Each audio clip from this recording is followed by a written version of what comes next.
the other side of your fear is a fulfilled destiny. How bad do you want it? And like an eagle is the only bird that flies into the storm, it is time for you to fly into the next dimension of where you have been called to. What is your dream? What is your idea? What is your assignment? There is a new breed of champions emerging out of the ashes of doubt and fear. Your knees may be knocking, your palms sweaty, but the time is now to rise up and run after it. Run after your dream. Run after your idea. Run after your goal. What is it that you have been called to do? I can see your giant of addiction running towards you with words of darkness, death, attempting to strike fear in your heart. Will you cower? Will you back down? Or will you run into battle? You see, many of us believe that just because our father was a drug dealer and our uncle was a drug dealer, that is our life and that is our forever. But I want you to know something. That is only a lesson to show us to be something more than what they thought we can be. You see, when a family tree is dying, all you have to do is take care of the roots. And if the roots is too dead to bring the tree back alive, you plant another one. Remember, you are not fighting for only yourself, but you are fighting for a generation of people who will come after you. You are fighting for the bride. You are fighting for your family. You are fighting for your legacy. What you are fighting for is bigger than you. Do not forget this. Your dream, your idea, whatever goal you have, get up and run after it.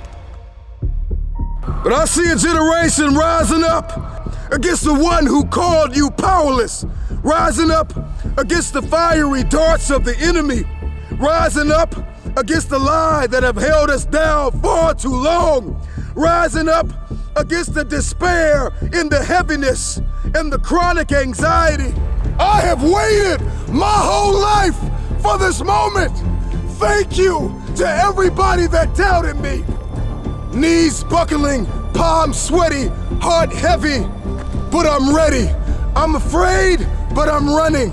You will hear my feet walking the pavement. I'm no more complacent. There will be many giants in your life. There will be depression. There will be anxiety. There will be oppression. There will be stress. There will be overwhelm. Will you buckle under the pressure or will you rise to the occasion? If you are going to defeat your giant, if you are going to defy the odds, if you're going to remove the lids and the labels, if you are going to step and venture into uncharted territory, you are going to have to master the art of rising early. You see, kings and queens, life is like one man standing on one single street. If you stay in this lane, you will continue to ride. But if you pay attention to all the other cars, you will crash. I mean, don't pay attention to the next man. Pay attention to the best man. See, the best man is whoever you believe he is, because the mind has power. Your mouth and your words have power. It's a mentality. Roses can grow in the projects if you take care of the soil. It don't matter how big the house is, baby. It's the love inside of it. Take care of your community. Take care of your brothers and sisters. Hold cowards accountable for what they put in your neighborhoods. Put your crown back on your head. Let the world know your name. You see all these men standing on top of the world, you think they're special, you think they're everything, but you don't know what they did to get there. Are you willing to sell your soul for material things? Because right now, we're losing the battle to the evil, and I'm telling you, young kings, I need you to come back. If you are going to defeat your giant, you are going to need heart. You must overcome what lies between the pit of your fears and the summit of your knowledge. Our Goliaths, our challenges, our giants oftentimes meet us in our valley places. It's not on the mountaintop that David fought Goliath, but it's in the valley. I tell you this, the tangible giants in our life are defeated by means that are intangible. If a man can conquer his mindset, if a man can master discipline, then there is nothing he can't win. One thing we know about David is that David had a mind that was fully persuaded.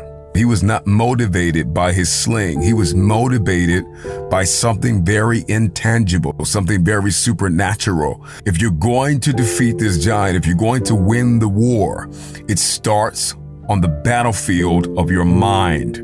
This is where the war is won. Over the course of your life, you will discover that the obstacle is the way, that there is great counsel in conflict. We will discover that we are most creative in the midst of adversity.